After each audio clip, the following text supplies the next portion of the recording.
All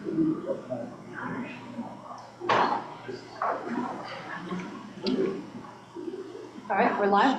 Yes. Okay. All right, welcome everyone to the February 10th, 2025 Board of Directors meeting for Academy Lafayette. Can I get a motion, please, to approve the agenda as sent to you? We're also moved. Second, Jen. Any discussion? All in favor? Aye. Opposed? All right, motion carries. All right, I did not see any stakeholder comments. Nothing popped up since then? Okay, great. Now can I get a motion to approve the January 13th meeting minutes? So moved. Second. All right, any discussion? All in favor? Aye. Opposed? Motion carries. Good. Just celebrate these 2 wins. Yes, Fantastic. very great. Mount Count and then the basketball middle school girls won the championship against Lincoln Middle School and defeated the whole season. Great.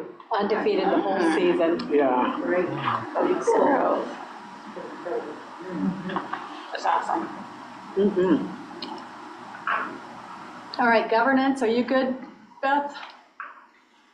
Yes, the only quick thing I will mention is everybody should have gotten their Missouri Ethics Commission information for how to file. So make sure to check your email and mail if you need a reminder how to file that. But I would do that sooner rather than later. I did not receive anything of that. It looks like it's coming in the mail. Did the people who got it, yeah, in the mail? So I got it in think the we- mail. Yeah, so we can send you something because it has something in there about like where to go on and do it. And you have until May, but sooner rather than later, like Beth said. Kelly gets a gold star. She's the first one to do it.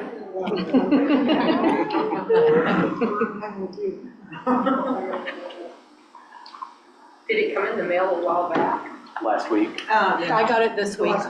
Yeah, it's been the last, I got it probably about a week or so ago. So about This is another only couple of Monday. days, if we don't get it, should we, you want us to notify you? Yeah. Okay. Yeah, I And think I we'll got send you mine an email. Anybody could go to the website and do it online, which is much easier. So Oh, yeah, we'll yeah, send out that's an works. email reminder what website to go to do it online. So we can send that tomorrow. Thank you. Perfect. All right, the AI policy. Did everyone have a chance to read it, and does anyone have questions or want to have a discussion? So just to clarify, that this is a policy that was added by our consultant. Yep. You remember we contracted with the Missouri Education Consultant that we use their policies, so they updated it. So we're talking about updating our own policy. I do have a couple comments. I noticed throughout there were some areas where there was A1 versus AI. So just some general cleanup. PPI versus PII. There was some of that. And then one of my questions is, I don't see here, and maybe if I overlooked it, anything that specifically addresses the use of AI for homework or without a teacher's permission. This seems to only cover guided use as though it's in class only. Are we not concerned about children or students using this outside of school for homework assignments or anything? I think it talks about cheating at some point in the policy, and then there's also provision talking about that superintendent or his designee will provide more guidance on the use of AI at some point. So I was gonna comment about the word cheating also. I did not like that word. It just didn't be, I think it should probably be the misuse. Okay. But also, is it cheating if you all don't say they can't use it for homework? I don't think that's a misuse unless you call it out. Yes, misuse or malicious use of AI over there. What they talk about is cheating also sometimes. Yeah, but So just, okay, I'm just trying, I can be, it doesn't say it's a misuse to use it for homework purposes. Okay. So I think we should just maybe include something that's a bit more specific that says that, you would use it only under a teacher's direction. Or you cannot use it unless a teacher provides permission to utilize AI. Just something along those lines. Otherwise, I certainly think a student would be, based on this, I don't see how a student could be accused of misuse for completing their homework with AI. Is there additional guidance in the classroom of when they can and can't use it? That would be I mean, I think, So I guess not covering everything again. I'm thinking of this line, the second paragraph, superintendent or designee is authorized to develop regulation to implement this policy. The regulation shall incorporate additional information regarding staff and student privacy, promote academic integrity, which talk about is cheating, in fact, and provide students with developmentally appropriate instruction on the ethical use of AI.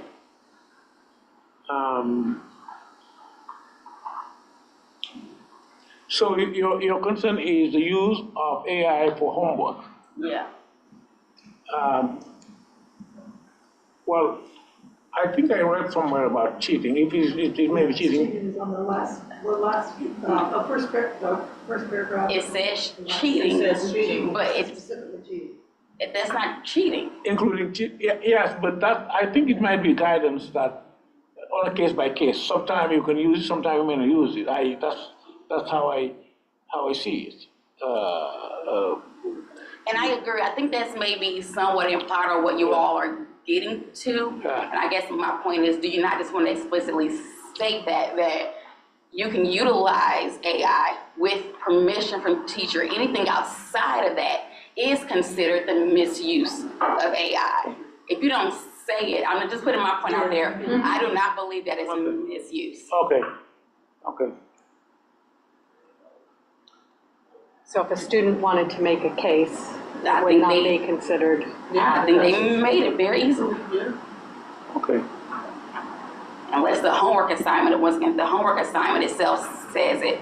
So if we're looking at separate documents, the homework assignment itself says don't use AI, then okay, they did, but I think the policy Yeah. should just reference something about permission or authorized use. Yeah. So at some point here.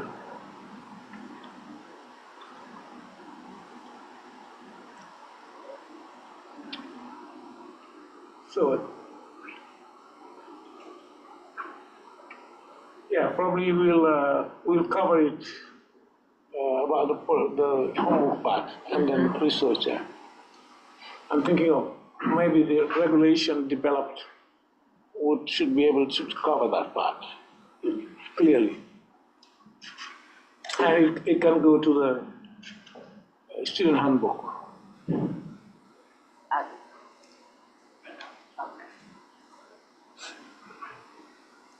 But you don't think it needs to be included in the policy or just in the handbook? I'll go and check if there is any other policies word somewhere that we can borrow if it exists. Okay. But yeah.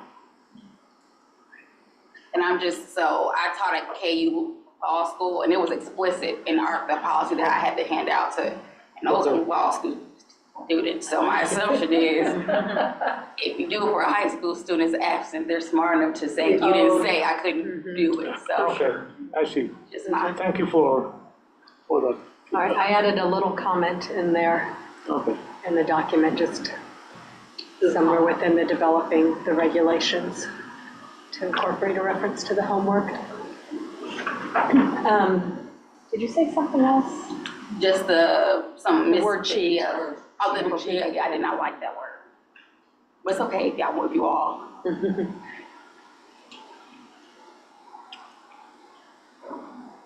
Any other comments, concerns? I think my only other thought was what you referenced. It's really important that along with this policy, it is also included in the student handbook, that it's clearly articulated in there.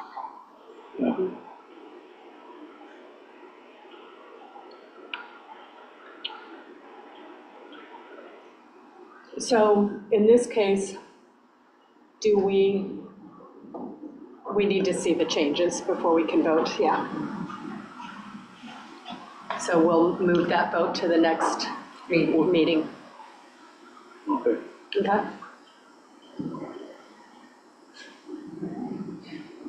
And then the high school graduation requirement policy? So, yeah, this is based on our mission to better prepare kids for college and career, or college or career readiness. So, this is what we have been requiring our kids to do, but it's not in line with our policy. Most of our kids get this number of credit. This is what is on our policy.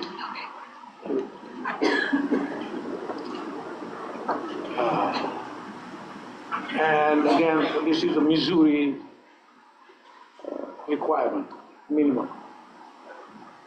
Most schools that prepare kids for college or college prep require more credits and making sure that the kids get that part, especially those schools with IB programs.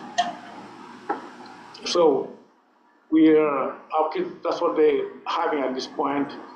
So, and then we have a provision here, I put in red, for waivers, because we realize that DESI has also provision for waivers, especially for kids with disability that have recommendation from IB team, or kids who transfer for the last year of college, of high school.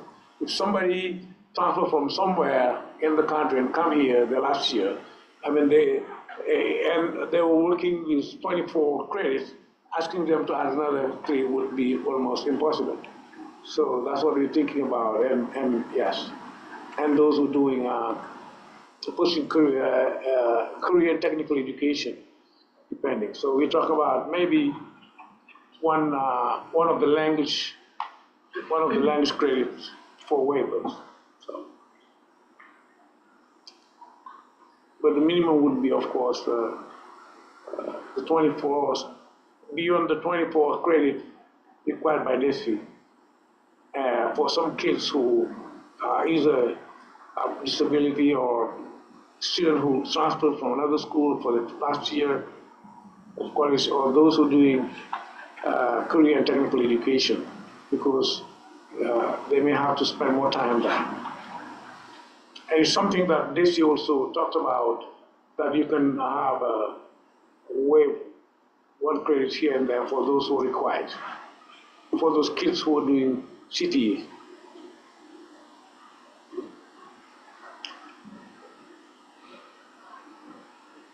Okay. Any questions? So the students can pick which track? Yes. Oh.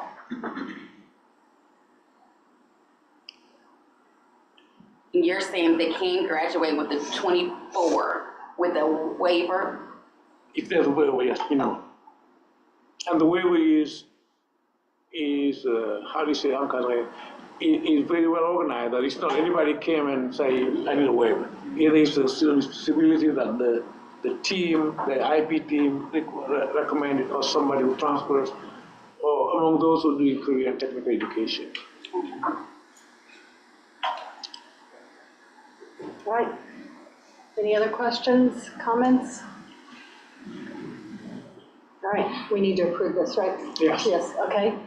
Can I get a motion to approve the new ALIHS graduation requirements?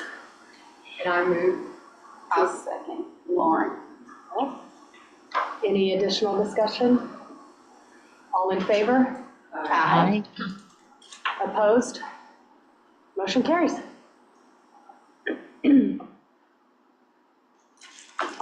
Stephen. Right. Accounts payable.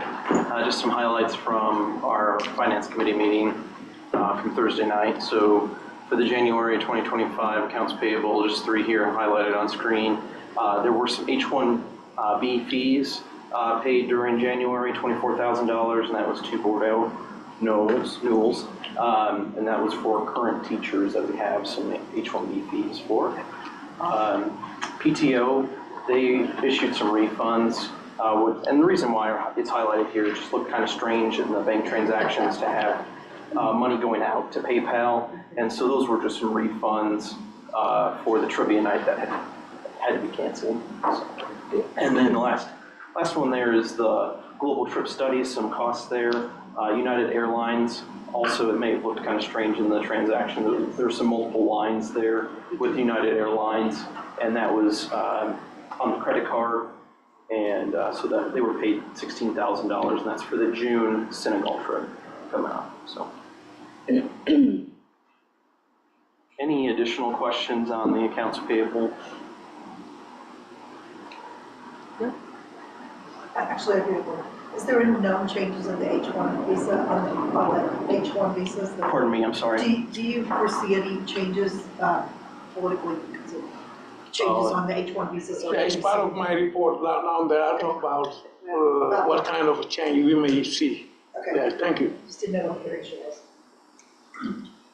All right. Can I get a motion to approve the accounts payable for January 2025? I'll make a motion to approve the accounts payable for January 2025. Okay. Can I get a second? Second. All right. Any more discussion? All in favor? Aye. Opposed? Motion carries. The financial report, this is a high-level view here that we're looking at, just from a high level. During December, cash increased by $306,000, and then again, just high level, July through December, cash increased by $1 million. And so our biggest driver there is we're receiving more in our state funding than what we had budgeted or expected. We budgeted on just about $12,400 per WADA, and we're actually getting paid on closer to $13,300, so about a $900 increase over the budget per WADA. So that's one of the biggest changes. Financial statements that our accountants put together there, that includes a forecast. If you notice on the right-hand side there, their main points there, 1, 2, 3, 4, and 5. So revenues ahead by 1.4, and expenses are behind by 284,000. Net income, though, is ahead, and that's close to that change in cash number of $1 million. And so essentially about a $1 million surplus is what they're projecting currently.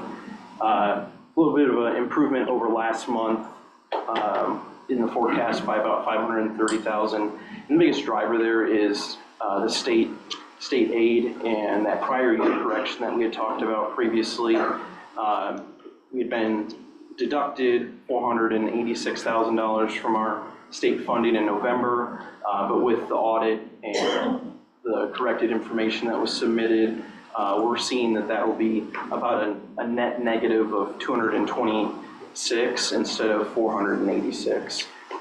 And we're expecting that adjustment to hit in May, is what the state's telling us. Any questions over the financial statements for December? All right, teacher salary scale. So during January and also December, Mr. Bang and I and the admin worked on putting this salary scale together. And there's several things that we had considered.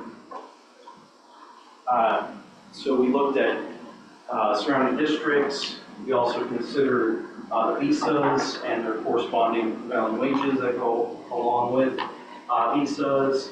We also looked at the amount of increase lane to lane, your lane to lane, your step to step, step to step, and then also scale to scale. So the current approved versus the new draft approval, or for approval. We also noted that most of our teachers are actually in the BA and MA, so the C and D lanes. Something else to note is in this draft salary scale, the minimum change in those steps or activity lanes C&D, the minimum change there is $5,075 is what we're proposing. And then also what we considered is the impact over the next 5 years. And so just some examples of what actual teachers are seeing. So a teacher that's in lane C, going from a 6 to a 7, if they were on the current scale, it's just $1,000 increase.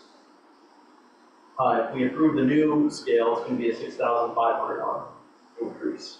The Lee Summit District, if they were a lane C, a bachelor's degree, going from step 6 to 7, they'd be seeing a $963 increase. And so our current scale is set up better than theirs, but this draft scale that we're proposing will put that person higher than what a Lee Summit person would be in. Same thing, or similar here, lane D. We have some teachers that are going from 17 to 18 in lane D. And so again, current scale, if it continued, they'd see a $1,400 increase. With the new scale for just next year, if it's approved, they would see a $6,400 increase. Now, we are still a little bit behind the Lee Summit, if you notice. So we could still improve in the coming years, but we're still making a leap forward to get our salary scale more competitive. Lane G, teacher going from 10 to 11 this year. If the current scale continued, they'd see a $1,500 increase. The new scale adopted, it's about a $10,000 increase. And we're actually going to be more competitive with the Lee Summit in lane G. We'd actually be a little bit above them by 40-some bucks. But still, those teachers would see a significant increase this year. Now, the way the salary scale is built out is it's incremental of $1,000 increases. So like the next year, they would just see a $1,000 increase, unless we look at it again and decide to go with a different scale. So when we look at how much that costs the school to make this jump next year is $650,000. The following year would be 770, and about 770 remaining 4 years. So it's an increase in expense by about $770,000. That's salary and benefits. So that would be their retirement of 12% that the school contributes, then also their FICA taxes, Social Security, Medicare tax expense there. And so what we did look at also is the preliminary budget and how that would impact it. So even with a $650,000 increase, we still can sustain it over the next 5 years. And our bottom line, we're still showing a surplus. Again, that is a prelim number that doesn't take into account some of our capital expenses that are coming up. But the main point of that in the discussion that we had at the Finance Committee was it is a sustainable move to increase our teacher salaries.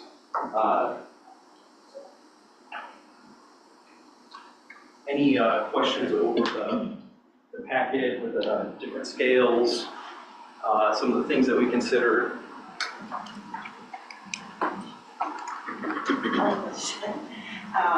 I noticed that you said for the school districts around here, what about the charter schools? How does it compare to the charters? Now, there's some real advantages that you at Academy Lafayette have, maybe over a number of persons, and that is that you really have a very good academic focus. As a teacher, a former teacher, you kind of want to be, in a school where the kids, there are always going to be some kids who need some help, but. Yeah, this was a portion of the summary, but there were a lot of schools that were looked at that we saw in the Finance Committee meeting. You have access to the document. Yeah. The folder. There is a other district folder, salary scale, including one charter school, because not all the charter schools publish their salary scale. Some of them, they just give you their starting salary and so on. So at least I know one that publishes them, and we have been, we have, I think, 5 district and charter school surrounding, including Lee Summit, Blue Valley, Park Hill, Crossroad, and who else? On the folder, so that you can look at how we compare. But I think in general, I mean, it's a huge jump. I'm sure they'll be looking. We don't know what they're going to offer next year, because everybody is trying to readjust. We readjusted a couple of years ago, and then people readjusted. They have more money with ESSA money. They have a lot of money to spend. We don't have that kind of money. But again, what we're trying to do is every couple of years at least review it, and then see what, depending on how the finance situation allows. And then another thing is H-1B, as he said, prevailing wage, because that's one of the issues we've had for H-1B teachers we hired, and we're way below the prevailing wage, including our current teachers. So that will be very helpful.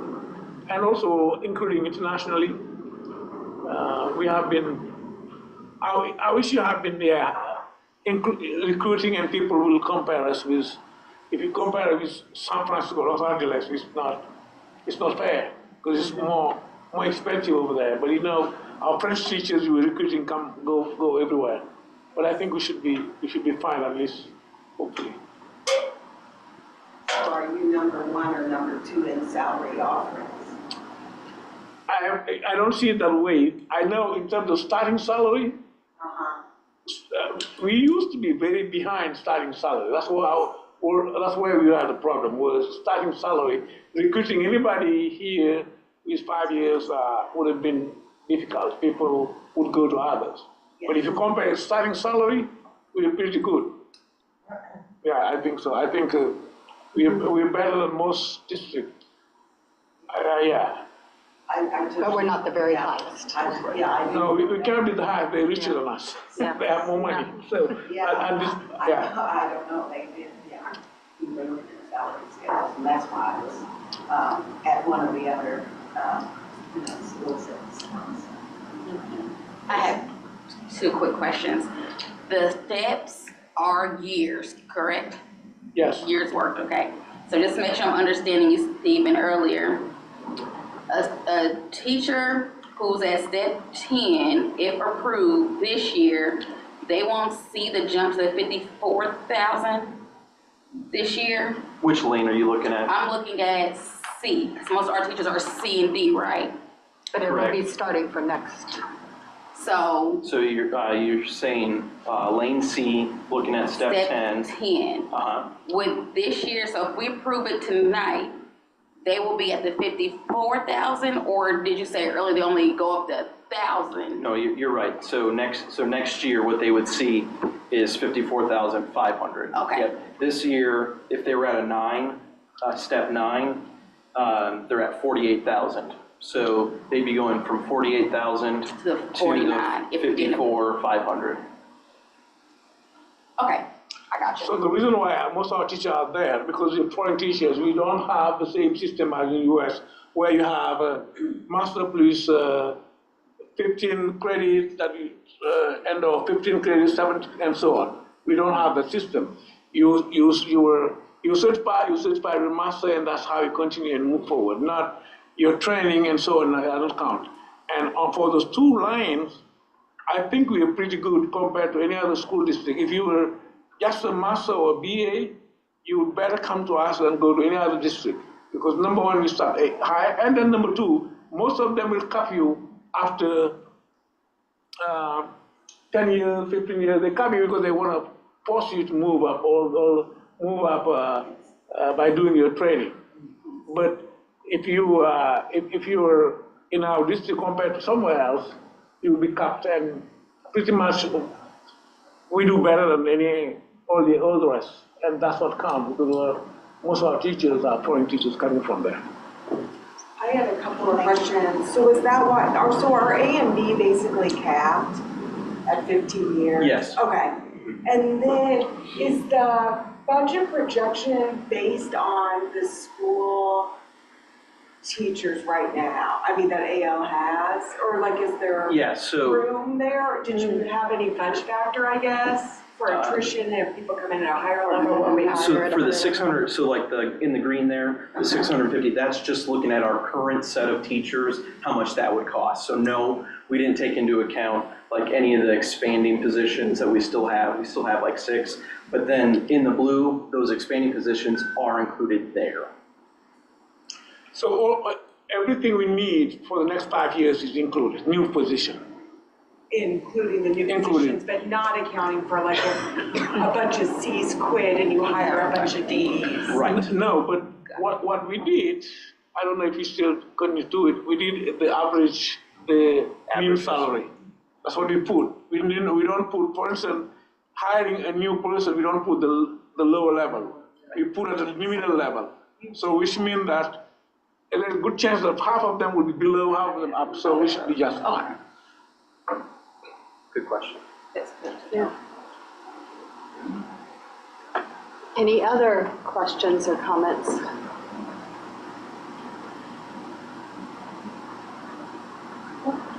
All right, then, can we get a motion to approve the 25-26 teacher salary scale? So moved. Second. Any more discussion? All in favor? Aye. Opposed? All right, motion carries. Thank you for your work on this. Yes. I'm happy to see it.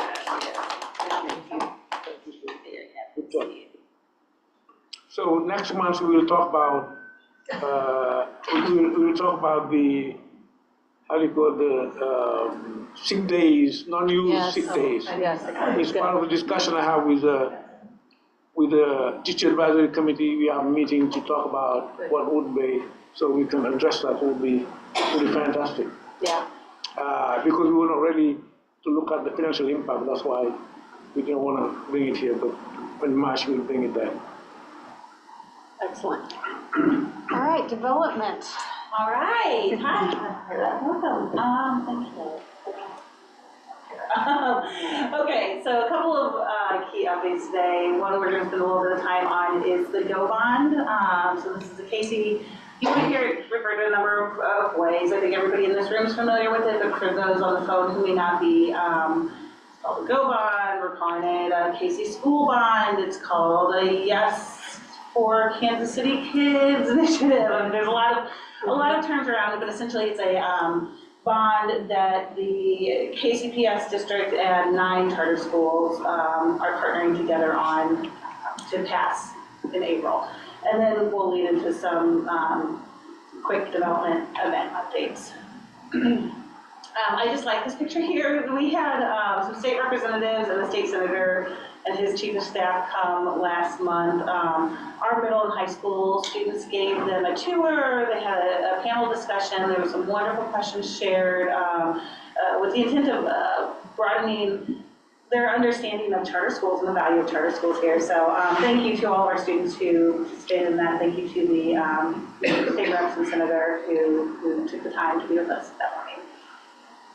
It was beautiful, and looking at Dr. Paul, but it was just beautiful seeing how much the students love the school and how articulate they are about the value.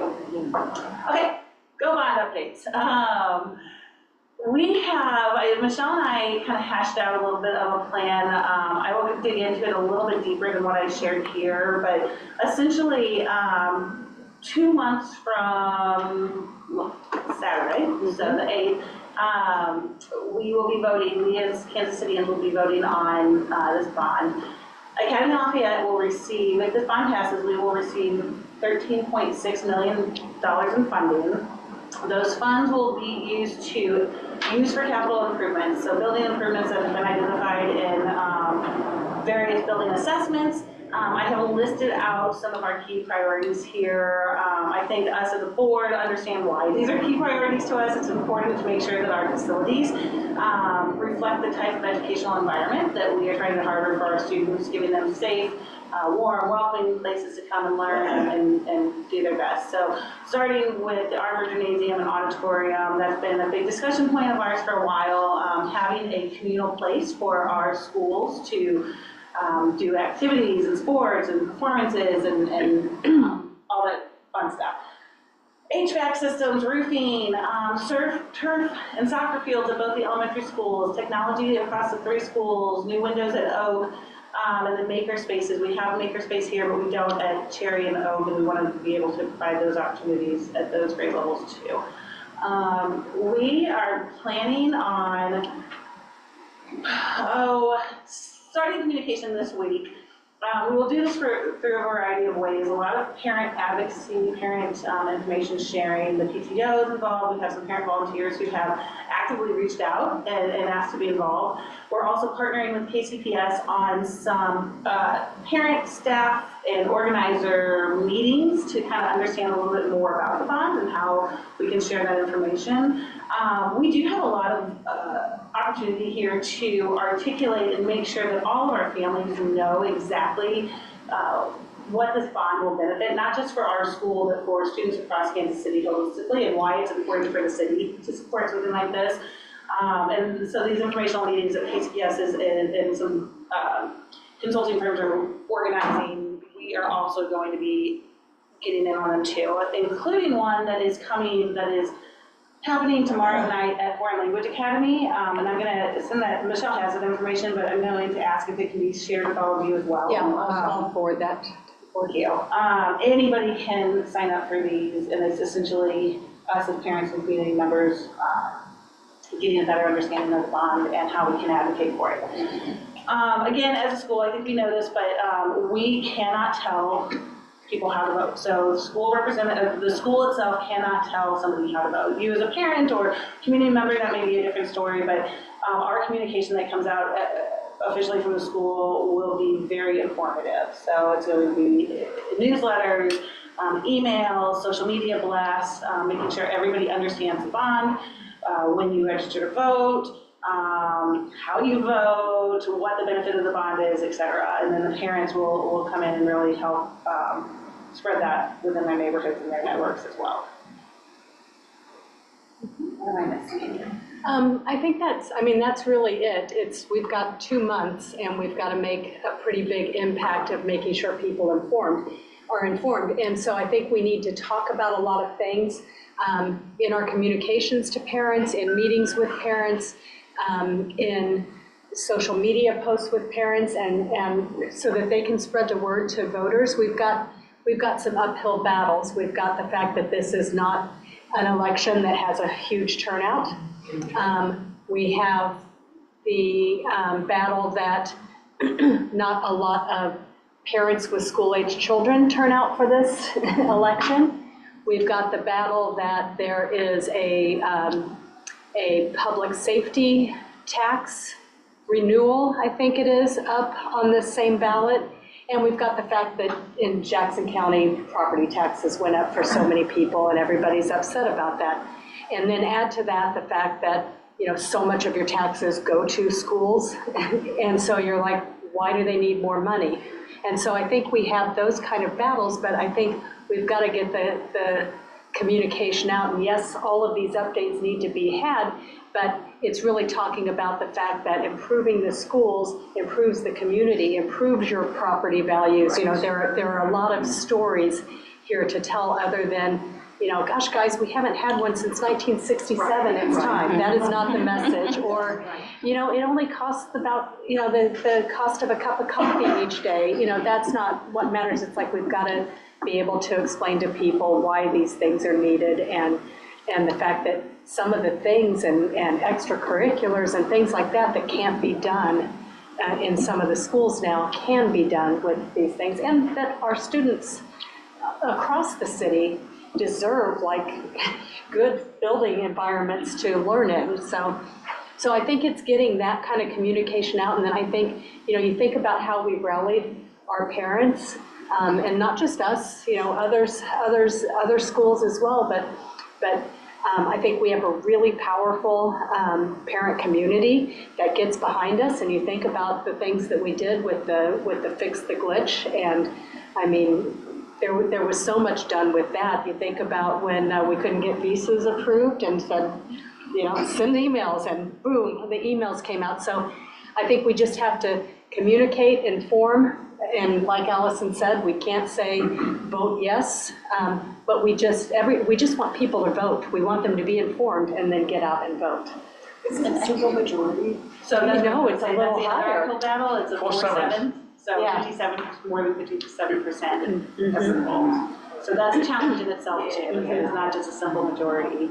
Yeah. And then along the same vein too, we are going to host a general information session, hoping to do it next Wednesday at either Cherry or Oak, depending on auditorium availability. But that will be for our families, for our board members, community members, anybody, our staff members, to come kind of share why this bond is beneficial to our school specifically, and provide a chance to ask and answer questions about the environment. One other thing, I didn't hear your communication approach about text messaging. Will that be Yes. on there, just Yes. because that is such a. That's a we great did talk about reminder. that. Yes, we plan to utilize all of our communication avenues to make sure that everybody understands this vote, and they frequently see the content around it and the info around it and understand why it's important. In the materials that you put, Charter Association, the Missouri Charter Public Association. Yeah. I'm sorry, I did not hear that. in the informational materials we put together, I don't know that most people would be curious about this, but I think as board members, we should know which other charter schools are also part of the bond and the amount they receive. And I had said, and my recollection is the amount that charters get is per pupil, right? So those of us that serve more students have higher amounts that we're getting. Was that the ultimate sort of way those funds were decided, was per pupil? Yes, charter school will receive $50 million, and we agreed to share it per people. Right.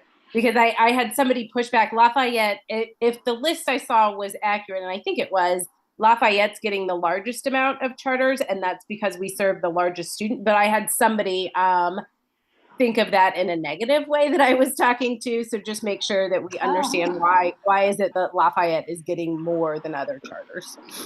That's a great point. Thank you, Beth. And I think also on that, also that the charters had to submit in advance what this would be used for, and all of that was approved. Yeah, but it's the consensus. All the charters together decided this how we're going to share it. So, Yeah, I think 7 to 8 charter schools participated. yeah. How amounts were, I'm just making a couple notes back. And it's based on needs, of course. And I do have that info, Michelle, from an article I found that you Yeah, to that had all the schools in it, yeah. Yeah.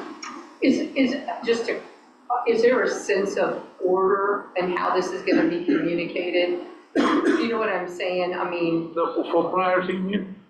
well, just that I think the appeal would be more about academic and community enhancements rather than a new HVA system. Or Yes. even though those are all important, when I vote, I want to vote that my kid's getting something better, right? Right. But I Yes, don't know. yeah, I understand. Okay. But Yes. HVAC system, That's not my, no, that's not my I get it. expertise. It's later on I can show you the priority of the needs. I get that. That's not my question. How we communicate. Yes, what are we starting What do with? we want the community to hear? Yes, Which community, our school or the larger one? all of them. All of them. Because understanding is not the same thing. If somebody is an Oak parent and talk to them that you don't have a central HVAC system, you have those windows that in the summer, and then all the noise, that parent will get it right away. Okay, he'll understand what you're talking about. Okay. And then if you were somewhere else, you may think that's a luxury, but the parents from Oak, or our parents, know what we're talking about. It's an old building that doesn't have central air conditioning. We talked to kind of about, the KISS strategy, keep it simple, silly. Especially when we're promoting it to our outside community, I think you're spot on there, where somebody from the outside doesn't necessarily care about our priorities. These are important, we need to have them available. But it is highlighting the value that this gives students of Kansas City and how we consider. But then yes, internally, I think that this is a list that a lot of parents and families think, oh, yes, we need those and we understand the value of it. So it is separate marketing and we do have plans. And then I think the other part of that is, we do have parents that have schools or children in other schools, so talking about how it's serving the whole community and their specific needs is good. Okay. But when I think to your point too, I mean, someone voting for this who would prefer to see something about teachers without, I mean, there are some restrictions to this bond too, that at least some of the community should probably be aware of what it can be used for. Yeah, that there are restrictions. Yeah. The verbiage I have seen around it mostly is building improvements, and so I like that, or building projects, so I like that verbiage a lot. Yeah. Because you can understand that, but it's not fluffy or flowery. Yeah, that's good. And it's talking about how this bond will allow us to do all of this earlier rather than later. It's the longer you wait, the more costly it becomes. Yeah. So, okay, great thoughts. Great. Yes, I've added my comments in our. Yes, on our way. We do have Elisa's created a communication calendar, starting to create one so that we confirm out the game plan for how we are pushing out information. And any other thoughts you have, if they come later, just email us. Yeah, I'm excited. I think this will be, we know it will be wonderful for our school, but I think that we have a lot of opportunity here to really spread the word on the Kansas City community and how united we are across our schools when it comes to supporting each other and supporting our students and our community, and that's our number one priority. Absolutely. Okay, and then some quick development updates just for reminders here. Musketeer March is coming up.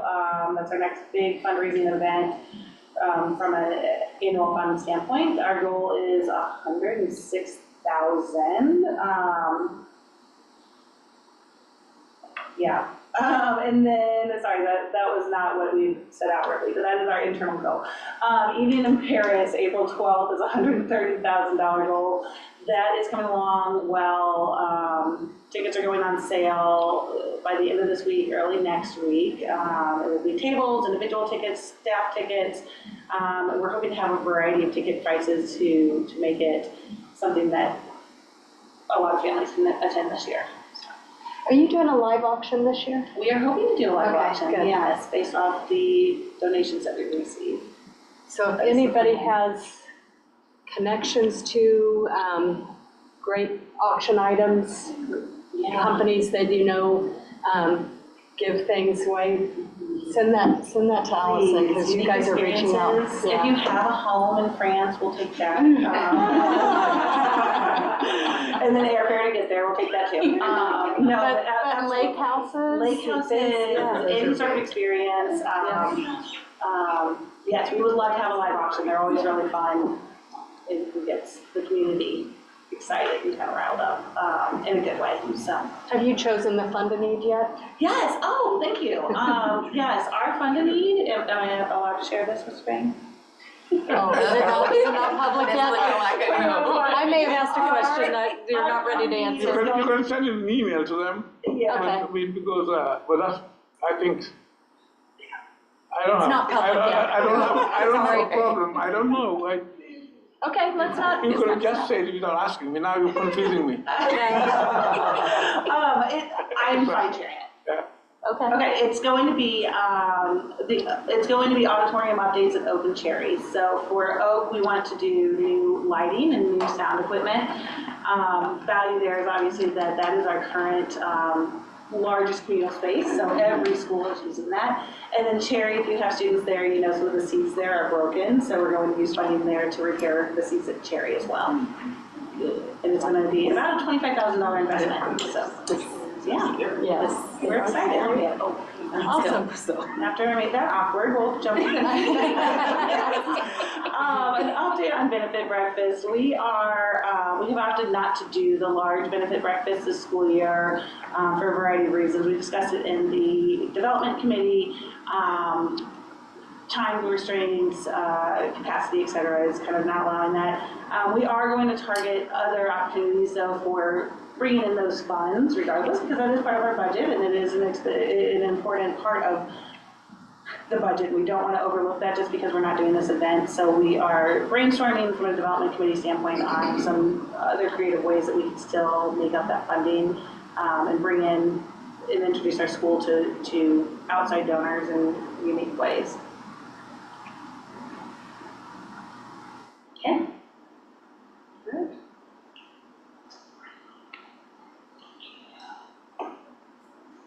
Thank you for having me next week. You have been really on top of this and making sure people. We do, we have the Parent Academy on the, Wednesday, 27th. Yeah. And so Lisa will be our host for that, so we're excited about that. The location did change to Oak. So just FYI on that, so yeah, we're excited about it. We're hoping that we're gonna get some people out. I did send an email to Robin in regards to trying to get some of the people that we had in our open house, and so we're looking to kind of do that maybe on our last little parent committee. Maybe we can get those people to attend. So I know she's involved in right now with the enrollment and all of that, so it's kind of hard to provide the time, but we're hoping to be able to do that. We also talked about review our last meeting, the library audits and books resources, and how do we make sure that it reflects our population. And then the committee was recommending that we have a protocol for buying resources that will make sure it reflects what we need. So we're working on it. Probably in the next couple of months, we should be developing a instructional resource acquisition process. Something so we can kind of stay consistent in that process across the schools. We already have a list that the teachers developed last year that will track the different literary resources we have. So that's what we're trying to work on. What's your topic, Lisa? We're doing, it's probably in global, like. Global leaders. Global leadership, yeah. We're gonna look And for some diversity, Yeah. members to help us really enrich the conversation. Nice. So it's one that she did last year as well, around this time of the year. Just put a little, maybe having a panel or something, so yeah, she'll have some good information. It's a great one. It is a great topic. These are so good.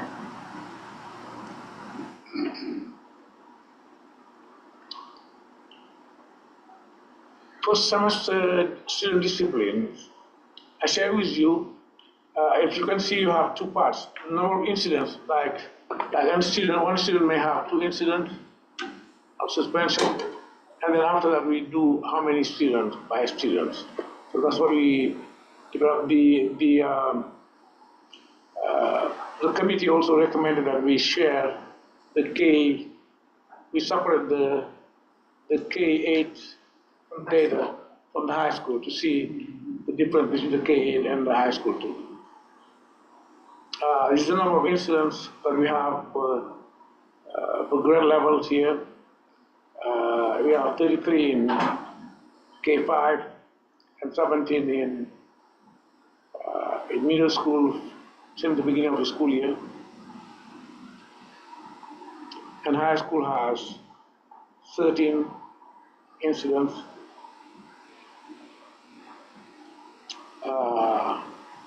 So as you see, you put the elementary K-8, what do we have? So you have 33 and 17 over there, which give you 50 incidents.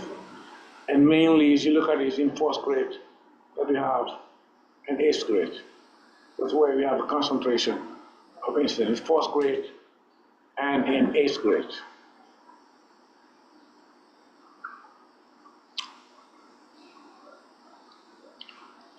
So, this is suspension by number of students. Remember that in-school suspension meaning they students stay in the school, spend the day in school in another classroom, and out of school suspension where they stay at home.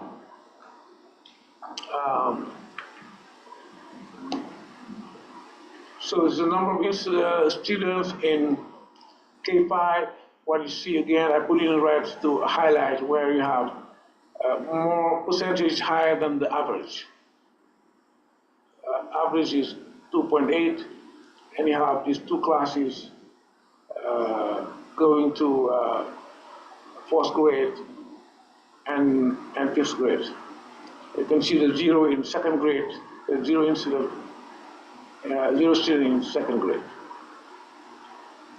In middle school, you have 8th grade mainly, that's where we have 11%, as opposed to the 6th and 7th grade level, who are below the average, of course. And then if you put K8, again, those three classes, you see 4th grade, 5th grade, and in 8th grade, that's where you have measure main number of, and then the average 2.60 for K8. So I bring this down so that it can be seen. Okay. There's a breakdown again in by ethnicity and also gender. I put in red where you have overrepresentation again, based on the average 2.55. You have the overrepresentation in the minorities, Black and Hispanic and Asian. Asian is just, you have 13 element, only one, it may be all, but the mainly is in, I would say, Black and Hispanic students.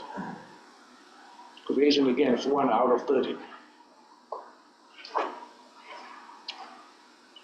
So for male, here you have a female 1.7 and male you have 5%. That's where we have it mainly for our K8. Of course, again, we still continue to see the overrepresentation in Black and Hispanic kids. That's a discussion we have at the leadership, and then trying to look at each case, what's happening there. Mainly, I mean, we have a lot of discussion, is liability issue. Example of when a kid throws something or hit over and over, it become a problematic. However, the discussion also we have is, as long as we have not fully implemented the PBS to support the kids, we may be continuing to have this kind of disparity, because discipline is like mathematics. You have to teach kids and teachers how to de-escalate, not to continue to have this act. So that's the hard discussion we had to see how to make sure, before we hold the kids accountable, also hold ourselves accountable in terms of implementing PBS, positive behavior system, and then training our teachers. It might help cut substantially in this discipline later. At this point, only Cherry is fully implemented, really implemented. Oak is coming up, and middle school at this point doesn't have a system at this point. Do you see, sorry, go ahead. Just, do you see then less at Cherry? Like, do you have this broken down by we break it down by schools, but it's an Oakland have less than Cherry. Okay. My question is, when you all are having the discussion regarding the disparity. Is it a general conversation, or are you all able to actually compare the incidents that you can see if the disparity is in how a teacher decides ISS versus OSS, or teacher gave a warning for this versus this other student, and not actually discussing the students' names, but I think it's a lot more difficult when you're having these high-level general conversations versus let's look at these incidents, what occurred in them, and then how do we address it based on that. So that's a very good question. The teachers do not decide for out of school space. It's the principal who decide it. So the teacher just report it, and the principal makes an investigation and decide whether or not it's in or out of school suspension.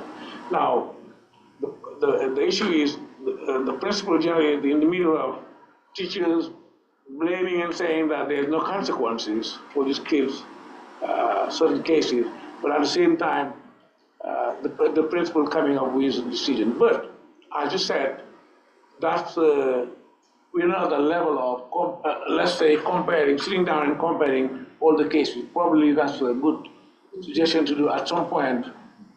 Maybe regularly, maybe at least once a month or quarter, look at different action and different consequences. But it's not. But I think it may go beyond that, because what you may be referring is maybe bias, maybe an uneven implementation of consequences. But it may be beyond that, whether or not a different kids may be having a different consequence.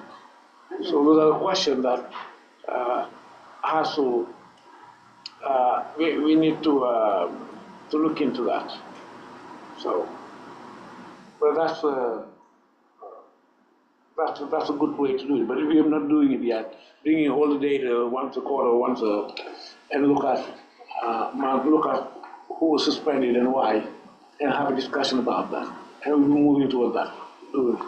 I'm curious as to how involved the students are during that process, like during the process of them getting in trouble for said incident, from the incident that they're getting in trouble for, and then the write-up that goes home, obviously, to the parents. Like where is the student's voice in it? Like, do they sign off on the narrative? Are they agreeing that whatever is put in the narrative as to why they're getting this mark, or the OSS or ISS, do they have a voice in that narrative, or is that voice of that narrative exclusively based on what the teacher or the admin said happened?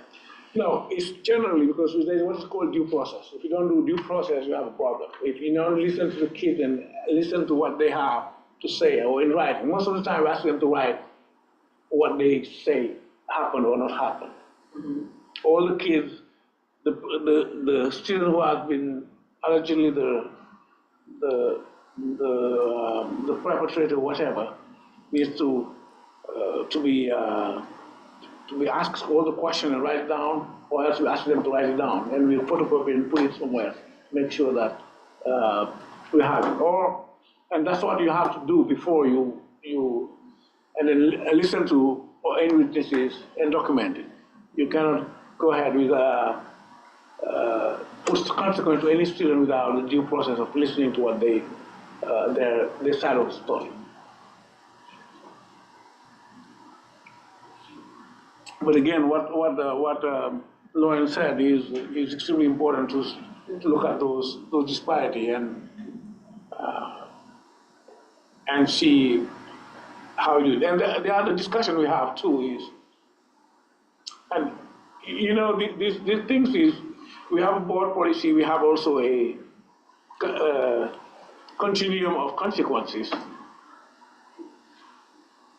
Sometimes different students may do the exact same thing, and in my opinion, should have a different consequence. But that's something where you put yourself in trouble or liability issue, because you can be seen, you're having this issue or no. It can be one way or another. Example, two kids who never had any issue, any time, and someday decide to fight because of something happened.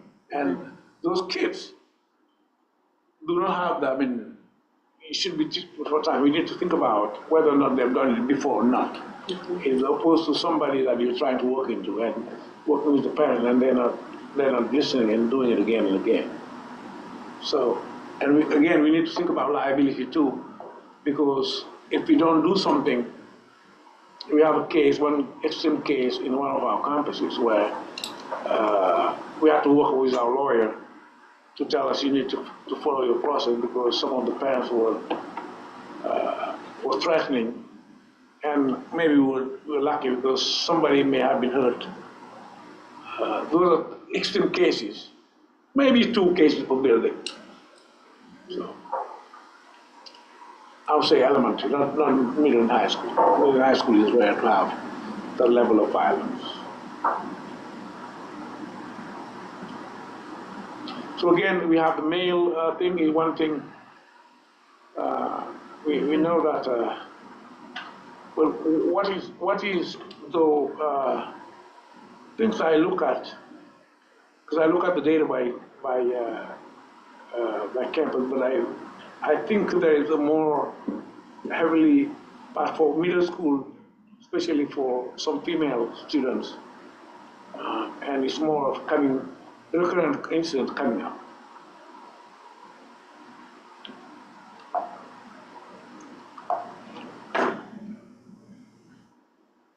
So this is the Saturday schools that I share with you. We have, again, 37 Saturday school, I think.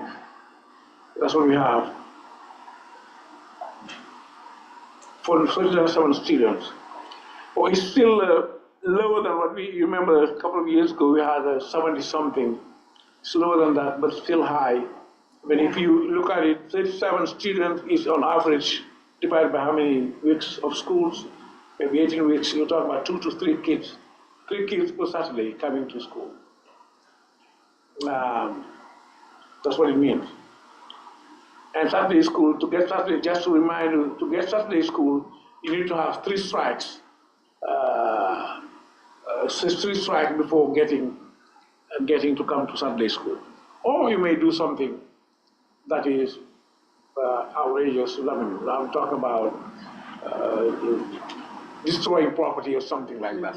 That may warrant coming to Saturday school, and on top of repairing it, that property. So that's what we do. How many of the out-of-school suspensions are for people not appearing for Saturday school? I think it's limited.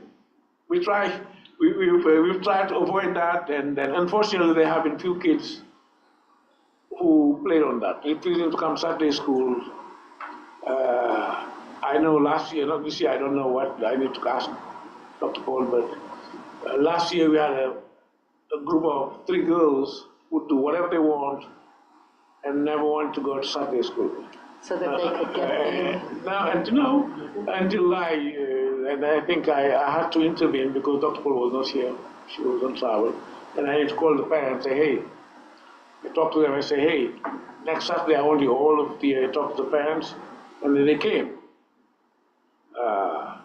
So it will require some, for the parents to understand, Saturday school is not going to anybody's record. It's just local and that's it.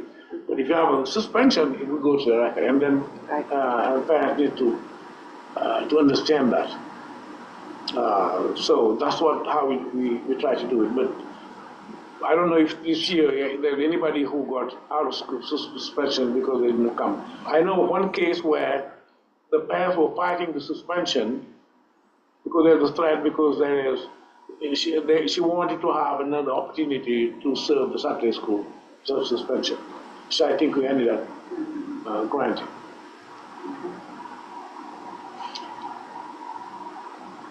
And I forgot to ask the question, and I'm sorry. The suspensions by gender, the females, that number is quite a bit higher than males.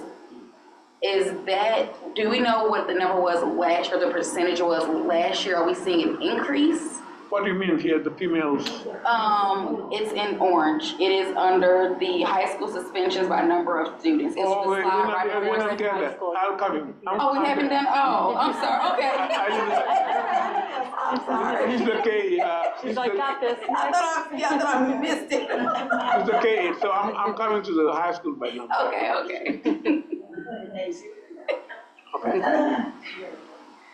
So, you see what, you talk about the female. Yeah, it's okay. You'll probably address That's, that. yeah, it's something we need to look into, but yes, you're right. There's more females than male students. When we reviewed the data, you had shared that the principals, you guys had not really met to do a dig out on this. We had a discussion, but not really. Okay, Because, that's what I thought. That's not really when we met. So what we're trying to do is inverse, instead of having the data from the board and then that goes to the buildings, make sure that it's been discussed in the buildings and then come up to the board so that we know exactly with the teachers and get a feedback of why do you have this and what needs to be put in place by each building to work and avoid this. As opposed to having a discussion in the board meeting and then before it goes to buildings. So that's what we need to change in the process. And then we also talk about inviting principals to this particular meeting so that they can give more insight of what's happening and more explanation. And is there no ISS at the high school level, or just the acts or behaviors of the high school, they just rise to the level of OSS? That's a good question. But here, for the first semester, there's no. Yeah, there's no, I just know there's no ISS. So it leads me to believe that the behaviors that we're seeing at the high school level are egregious enough to be OSS.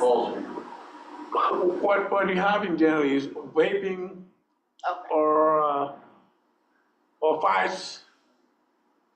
Sometimes if we have fight, I don't know if you just hear we have a lot of fight or no. Maybe not because I haven't heard it, but it's mainly about vaping or. So it's more So it's more egregious behaviors, okay. And if Dr. Paul, do we want to let Dr. Paul wait? I'm not sure what your procedure, if she wants to answer that question. You don't want to put her on the spot. If you don't think that's appropriate, I'm okay with that. Do you know what's the main cause of the out-of-school suspension? Couple of things. High school? Yeah. Fights. Usually fight.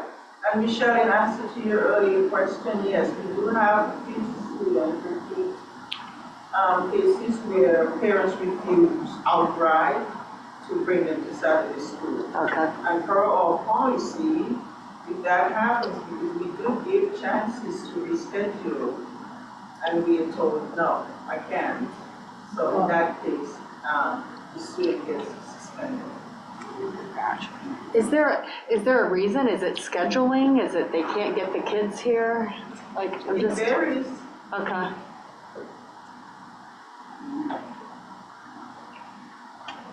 Yeah, I think just. Hopefully they understand that suspension will stay in the record. I remember our very first year we had this Saturday school implemented. It was 10 years ago or something.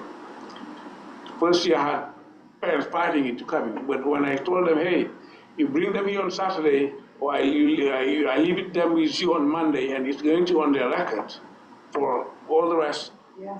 We did not have one person who did not come Sunday school. Yeah. And I have a very strong, including former board members, so very strong parents who I say, okay, this is what happened. You have to choose here whether or not the income for of the child to come to Saturday school. And then they learn. Even in fact, back then there were even some kids who would choose to come Saturday school because they need to catch up with something. It was not a Not a punishment. punishment. Yeah. So we opened it to people who want to come and work with the teacher for catching up, but for 3 years, nobody would choose not to. But sometime, as Dr. Paul said, last year I had to intervene and call the parents, say, hey, this is what's happening. And those 3 girls decided to come and attend at Saturday school. They refused to do it for many, many times. And it sounds like if somebody can't make it, you'll figure out other arrangements. Is there ever another arrangement other than Saturday school? We do, we Okay. sometimes give a few detentions. So Okay, instead of good. Saturday school, we serve maybe 3 detentions to make up for that Good, time. okay.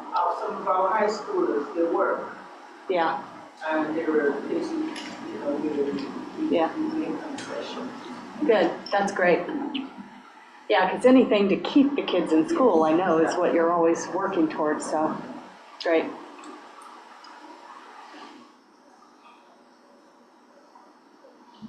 Intention is after school, that's what she was talking about. After school, it may be for different things, not doing your work or different things, that you will stay 1 hour. It's 1 hour, under supervision to stay in school.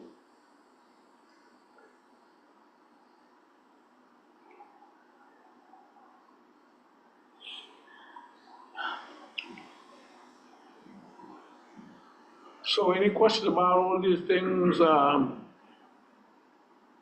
these discipline things, feedback, questions, suggestions, comments? Do you have anything that compares year over year, or like years? Yes, it talks about it. I have it, but I realized by doing it, the previous years, we did the whole school, and this year we broke it down for K, because I want to compare the K-8, how it worked for over the years. Yeah. So I did something, but it doesn't. Yeah. Yeah, I guess I want to compare the K-8 and K-8. The previous years, example, Oak and Cherry, Armor, for instance, were all lumped together, like armor building, as opposed to separating middle school and high school, which we did this year. Okay. So then going forward, you could. Yeah, and now this is the template we're using. That's the template we're going to use for next quarter, and then from on, so that we can compare quarter by quarter. Because we do it by quarter, but I'm presenting it by semester, twice. But we're doing it, the principals fill it in every quarter. And you talked about like higher than average or whatever. Do we know how we are compared to other schools? No, you can only see it at DESI's final report. Okay. If you go to DESI, they'll show you suspensions. Yeah. But generally ours is always insignificant compared to others, because DESI's checkpoint is over 10 days, I think. Long-term suspension, that's what they, we don't have long-term suspension here. We're having on 1 or 2 days, 3. And for DESI, to make it and be, is mainly for long-term suspension, kids suspended for more than 10 days. That's what they document there. And so you're gonna start doing this by quarter, you said, so. We do it by quarter internally, but for the board, it's by semester, reporting. Is there a way, should we start looking at it by quarter? And the reason I'm saying that, if we're trying to do a comparison to see if some of the efforts you all are taking actually reduce minority disciplinary actions or, female disciplinary actions, et cetera, it would be a little more difficult to see that on the semester versus if we see that there hasn't been improvement at the quarter, we can have conversations to see what's happening, what else can we do, and then by next quarter, we see. By the time you get to that semester, kind of late for us to start seeing it or to help you or have conversation about how we're changing it. Well, I understand. The reason why I don't agree with the quarter is the quarter allow an internal discussion for the leadership to see what we have. I'll give you an example. It's like looking at the NWA test for twice, as opposed to going and see month by month what the kids are, the teachers are grade level things. So there is a grade level at the point where the leadership will look at the minor detail and see what is happening and try to change it. That's where it is for management. And then for governance, looking at what you need to look at is where we are, as opposed to going down to the level of quarter or monthly. That's how I see it personally. So internally, you're addressing it, By quarter. yeah, so that you can do You something to can do impact it, it. Yeah, Because okay. you get to that level, the conversation we're having, we go on having it, as opposed to us allowing us to look at what we have and see what kind of measure we have. For you as board, you want to see whether or not twice a year how it's happening at this end of semester and then at the end of the school year, because we present the same data at the end of the school year. We present it either at the, that's what I'm trying to say, yeah. You know, I guess I understand what you're saying. I think for me, having been on the board now, at least a couple years, seeing it at that semester level, if we're still not seeing any big change, I would certainly like to see much sooner what you all are doing to address it. But I mean, I'm hearing what you're saying. I just want to put my position out there that I think bringing it to us sooner may help us see these numbers go down, because I don't think I've seen the numbers go down. Yeah, it's pretty sustained. Yeah, and I think, that's my problem. It's consistent. And in some cases, I think it's actually gone up a little, maybe not by a large amount, but certainly has not gone down. So it makes me just kind of curious about what those conversations are, or what's coming out of those conversations. But Is the conversation happening in the committee meetings? Yeah, I So- mean, like, I kind of noticed we didn't do bullet points this last meeting, and we have been doing that, and we didn't do that. I mean, kind of some bullet points, but yeah, Elaine kind of shared with us with what they were doing with PBIS and how we talked about philosophy and how we're always having to kind of pull together philosophically across that many campuses. Making sure that we're kind of looking at this. And then we talked a lot about kind of this 4th grade pop and then the 8th grade pop and what might be causing that. And we also kind of wanted to drill down a little bit on, as we're bringing in kids to Academy of Lafayette, particularly at the high school, how are we bringing them into the culture? How do we do things? How do we treat each other? How do we respond? We talked about that. Does that help a little bit? But we did not drill down by quarter or a lot of this happening at the beginning of it. We didn't do any of that. Absolutely, we did not. But in fact, if you go to the document I shared with you, on the board level, you have the 2 quarters there. Right. Yeah, the quarters are there. The document I shared with you, we have quarter 1, quarter 2, and semester. It's just that not presenting every quarter here, but it's there. We have quarter 1, quarter 2. important one. Okay. I focus on important numbers. A question, this definitely is an international school, and we know that, different cultures look at different, discipline when it's egregious, what you said. We know that's in any culture. You hit a kid, that's bad news. But as the teachers come in from other countries and other cultures, how do you acculturate or assimilate them? Because in some, if you cultures, and we go across age groups, back in my day, there was no debate with your parents. Now they can, they have an opportunity to present their case. There was only one case, and it was a parent case. But I am thinking about the different cultures.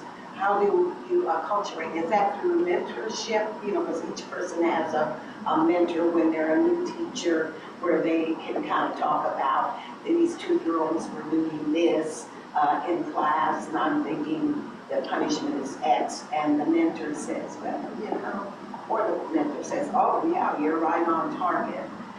So that acculturation, how does that work? Is a PD or something? I was just wondering about that. Lauren, did you see the quarters there? No. But admittedly, I didn't look right this moment. I figured I would do that later on. Okay, that's You want me fine, to pull it that's up? I fine. can. That's fine, because I share, Yeah. the document I share has quarter one, quarter two, and semester. So, anyway, yeah, so, for answering your question, I believe we have a really good approach to onboarding our new teachers. We have Teach for America, who we pay a lot of money to do that, and they're doing a fantastic job. They have a French-speaking person who has been observing our teachers. We have a whole unit of training modules that what we do. In fact, we are trying to add another one, the DEI one, for with them.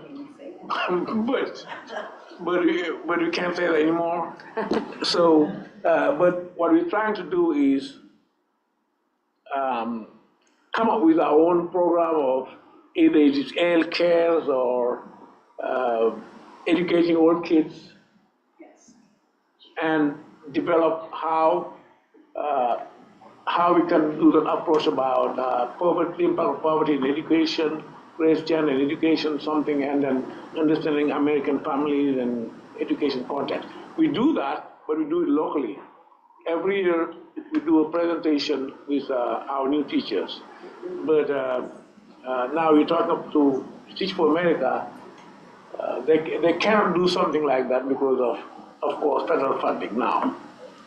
That's one of the things. But we're trying to come up with a way where it's teaching at AL what it means. Because we have done that again, but we want to be more strategic, including some of the DEI approach to do that. In the past, we've done it again, but again, the lady who worked with us for a few years, I mean, passed away a couple of years ago, and I think Beth is the one who connected us a few years ago. We worked with her over the year, but now we are still looking into working with Teach for America to integrate that part.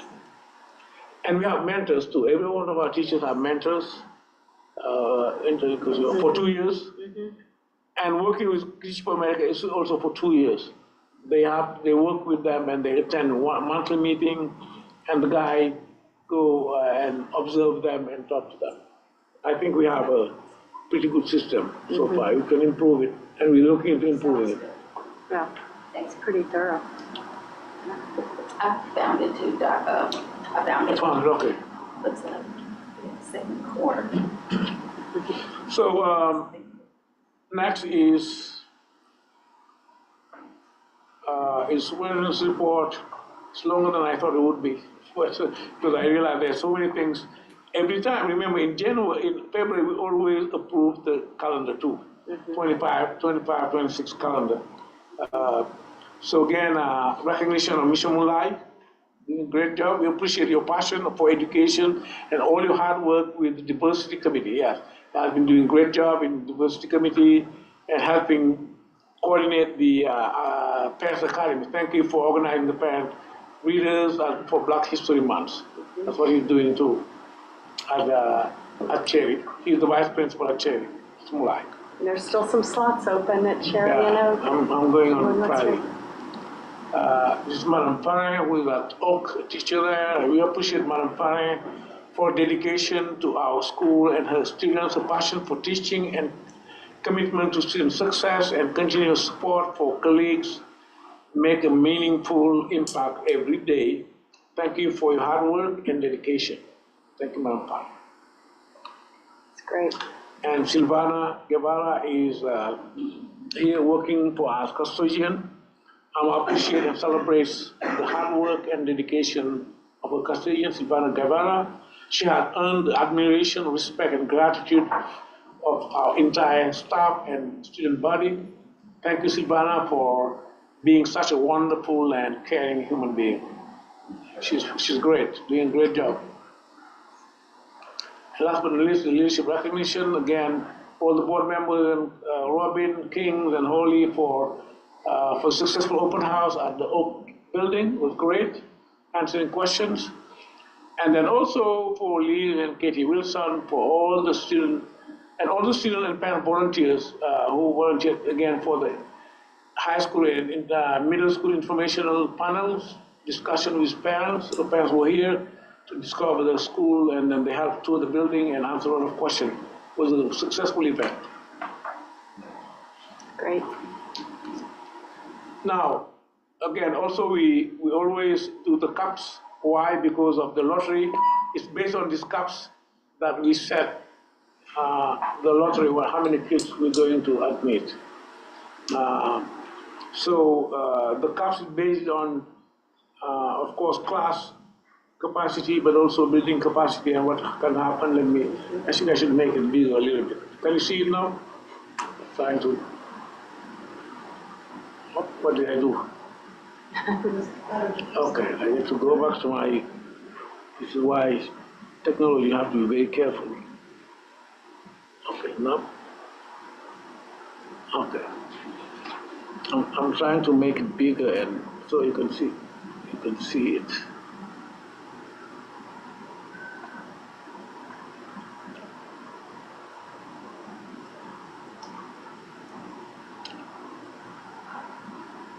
Okay, still not, but okay, again, so for pre-K, we have a possibility of 24 kids, to admit 24 kids. Our projected enrollment is 20. For K and 1, we recommended to have a cap of 198, and our projected enrollment is 193 for both. All the rest is what we need, what we can accommodate. So, but our projection enrollment is on the right side, what we think next year we'll be having. That's what we think with a total of 1,510 students total, but our capacity projected is 1,606. So that's what we're trying to do, to set the cap at the level based on what is possible, but the number of students we can accommodate. Of course, we'll be involved for higher grade kids transferring from other schools. That's what it means. And these caps are the same as last year? It depends. Now, it may change. For instance, ninth grade, I think we put 35 last year, 30 this year. Okay. But the cap of ninth grade can be changed in June. Example, because depending on how many will apply from our students, we're trying to balance application from our school and from outside. Right. But it can be changing the next. We can recommend lifting the cap and getting more students depending on how many apply. That's the only. All the rest is will not. I don't anticipate any challenges for them because you need to have the French or be able to function in French to be admitted anyway. Yeah. Is the goal to eventually achieve that 1,600 or? Well, not this year. We'll get there. We will get 1,700 in a few years. Because remember, this year we are 1,420. So we're projecting next year is 1,510. Okay, yeah, I just did. Yeah, we are 1,420 at this point, 1,430. So that's why we started the school. We're growing because all these kids coming up. At some point, we're thinking of a high school of 300. We are 129. So.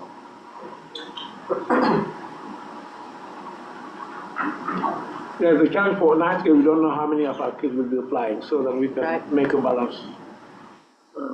Ninth grade. Any question about these caps, concern, comment? And with the plan to grow the high school and have the capital campaign or the bond for the gymnasium and the auditorium is going to help us do more things and grow more people in the high school. Yeah, I think once we have a gymnasium, it will help a lot for retention. The sports we do really well in middle school. We win everything. Yes. Unfortunately, most of those kids are not staying for the high school team because we don't have the facility, one of the reasons, some of them. But I think that having good facility will help. And the high school is small, but I remember again when I arrived 12 years ago, the middle school was 150. Right. We used to lose kids between 5th grade and 6th grade, and then now everybody stayed. And we did not really increase the kindergarten, but they come up after. Right. And then back then, the retention was great, so people stayed. Now we're when we moved here, we're 200 and something, 60. So I think that the high school will have the same experience. Right. Over time. All right, any questions? So can I get a motion to approve the 25-26 enrollment caps? Motion to approve. Second. All right, second. Any discussion? All in favor? Aye. Any opposed? Motion carries. So this is the calendar we already approved, we already discussed. The calendar is discussed by the Conseil d'école, and the Conseil d'école is composed of parents. We have 5, 6 parents, teachers, administration. We spent 2 or 3 months talking about it. We started in December, 2 months I would say, and then finished in January. So generally what the board is approving is making sure we cover the 1,044 hours. It's no longer a number of days anymore. DESI required a minimum of 4,044 hours. At this point, we are projecting to have 1,114 hours, which should give us 13 more additional days in case we have snow days. That's what it means. The rest is the consensus, almost the same thing. We have not changed it. Really things for this compared to this year. One thing we discussed is, of course, we have many teachers' day at the end of the school year, which is not really profitable, as opposed to having at the beginning of the school year for PD. We would need more. So I'm gonna have a discussion with the teachers also. We're adding 1 more day there and taking those 5 days. We don't need that at the end of the school year. We would rather have 3 days at the beginning Earlier. For training, as opposed to putting at the end, which is a waste. At the end of the day, we are not changing the start of the school year, which is still the 3rd Wednesday of the month, of August. We're not changing that. We're just trying to shift those days at the beginning of the school year. Okay. Have you calculated, because I think this is going to be then the 3rd year in a row that school ends after Memorial Day. And I don't know, Stephen, have you calculated anything about how many students don't come back after Memorial Day, and are we losing a lot of money? No, I haven't looked at after Memorial Day, but each hour that a student isn't in the seat, it hurts us. Yeah. Yeah, I just don't know how much impact that ends up having. Until proven the contrary, I don't think it has a lot of impact on that. Okay. I don't think so. It's mainly at the end of summer school, but not Memorial Day. Not the Memorial Day thing, okay. Why wouldn't they, unless their siblings is off and they follow them, but we can check it and then give you we can check it and give you an update after. I hear anecdotally, we're not coming back after Memorial Day, but I don't know who really does that because my kids have come back after Memorial Day. Some people take holiday, take a vacation, early vacation. Sometimes it's cheaper to do it. People don't want to end the school day before Memorial Day. Yeah, it depends on years. Sometimes we try to, depending on how the year shift, we start early, we end early. And if we start late, we end late. Yeah, but I understand the starting the third, having that consistency of starting the third Wednesday, and it allows teachers after summer school to go home, so. Yeah, I mean, it seems like most are here, but I do hear that sometimes. And then, of course, everybody who travels to France, the siblings to pick up after that, but that's always consistent each year, so, cool. All right. I was just gonna ask, are we having a trend with the weather that we are having any impact on hours or extension over like the past several years? Impact on All what? the days that we've missed for snow days? We are 6 days now, I think. We have 6 days. We did 1,114 hours. We have a reserve of 13 days. We did 13 days. So which means that we don't have to go and make it up at the end. So we have a longer school days than other school districts. That's why we have these additional hours. And when you call them AMI days, it doesn't count against that 13, right? If they're AMI. No, it doesn't count against. Okay. But also there, it will depend on what we want. We want the kids to learn. Right. Yeah. It may not have anything to do to the others, so we just want the kids and teachers kids to learn. Yes, I agree. I just wanted to know about the specifically. If you're in MI day, it does not count like snow days. We're not losing it. And generally, they looks for task completion. The kids doing their homework or their work, and not present. Yeah, I tell you that. Okay. So if you don't use the 13 snow days, like if you just use 6, can you come back, like Michelle mentioned about the Memorial Week, can you come back and take those off? Or is there No, once you send this, once you send this in, to this, you don't shave it up. Okay. And then it may be very tough to do that, because remember, one of the things that people we lose sight of is we have students going abroad. Yeah. So, and they're going abroad after the math test, Right. which comes down to mid-May. First, so those are all the things that other districts don't have, Yes. and we have to think about. Yeah. Gotcha. Okay. No, once you said this, that answered my question there. Yeah. Doesn't matter what the weather is. No, And then what do you do? And don't if you ask have if to go we're off over? on Wednesday. Do you never go over the 13? Like if we had a blizzard tomorrow, we're out for 5 days. We are. Wednesday. Actually, not tomorrow, Wednesday, So right? It's coming Wednesday. Sometimes this is what happens. Uh-huh. In general, when we have 6, 7, 8 snow days or 10 snow days, in general, the governor will issue an order and say, no, don't pay it. But Okay, gotcha. that's what generally will happen. okay. All right. I didn't know that. Yeah, that's what, in general, the governor will decide, hey, that's fine, you don't have to make it up. Okay. I take it there's no changes to our start and stop time next year, right? We're still doing the same start and stop time in school days. No, it's not, there are no changes. I'm sure some parents are working on certain things, but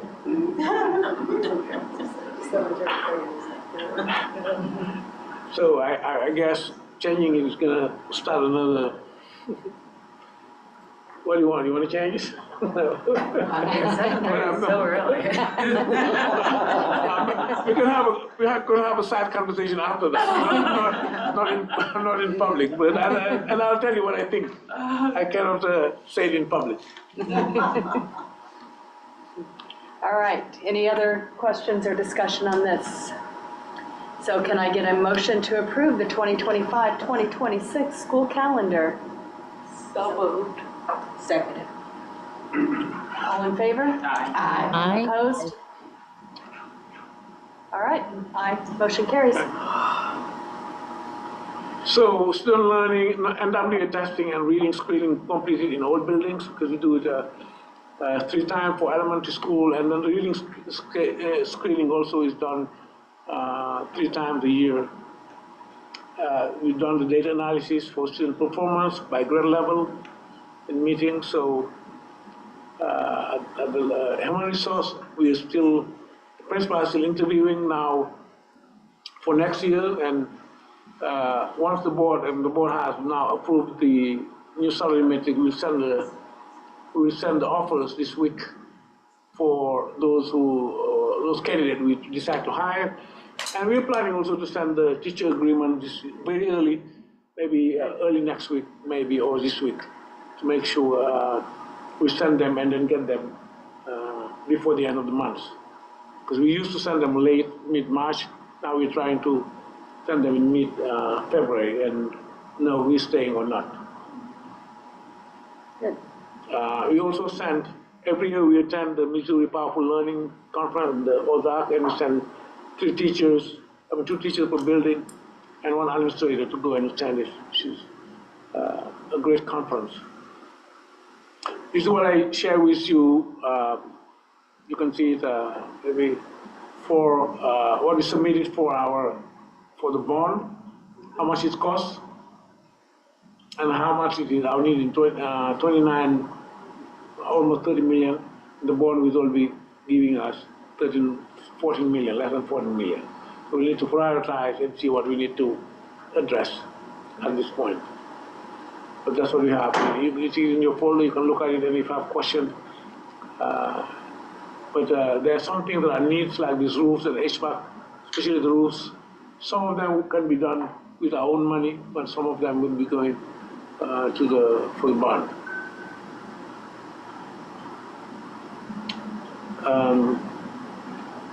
Transportation, do you want to say? Sure, I'll just kind of give you a high-level view of the transportation center. It's under review with our new location. I know those staff discussed in closed session, but we're in a process. We're working with a realtor on different locations throughout the city. Transponder training, that will be concluded in April with our new routing system. And then also we've hired a new maintenance person within the district. They start the 17th, kind of excited about that as well. Transportation has added 3 new buses. Those buses have been purchased, and we're just waiting for them to bus out of state. We're waiting for it to get here, and then also they're in the process of changing their fluids, oil checks, transmission checks before they dismiss them to us. Transportation bus 402 was removed from the fleet. I'm sure some of you are aware of it. It was in an accident. It wasn't our fault. It was totaled out. We're working with the insurance company to be able to get that value of that bus back to the district. Get the lead out of the water grant was submitted and reimbursed from DESI. We finished that some time ago, but now we're in the process of getting the funds back to AL. Facilities, the open roof replacement. Director of Finance is doing the reference checks on that. Once we get the reference checks from the company, Stevens in the process of doing that, we'll move forward with that with a lot of logistics to get that. Of course, you know, with the winter that we've had, I don't think we've had enough time to really get acclimated and getting that roof, because it's going to take some time. And then the facilities in the process of changing the all grant filters in the district, working with the parent on that. The filters that were donated some time ago, we're in the process. I think we've done Oak, and I believe it's Lisa and I are in the process of doing inventory on some of the other buildings and changing those out as well. That's it. Is our maintenance person an employee, or is it a company? It's an employee. Yeah, okay. If you recall, some time ago, we had MC Realty. Right. And we thought we would be more cost effective, and which it is, to do it in-house. Yeah. And it's done well for us. Yeah, okay, good.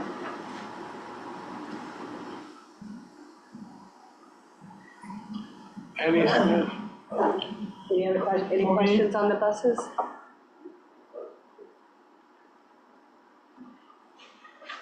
Good.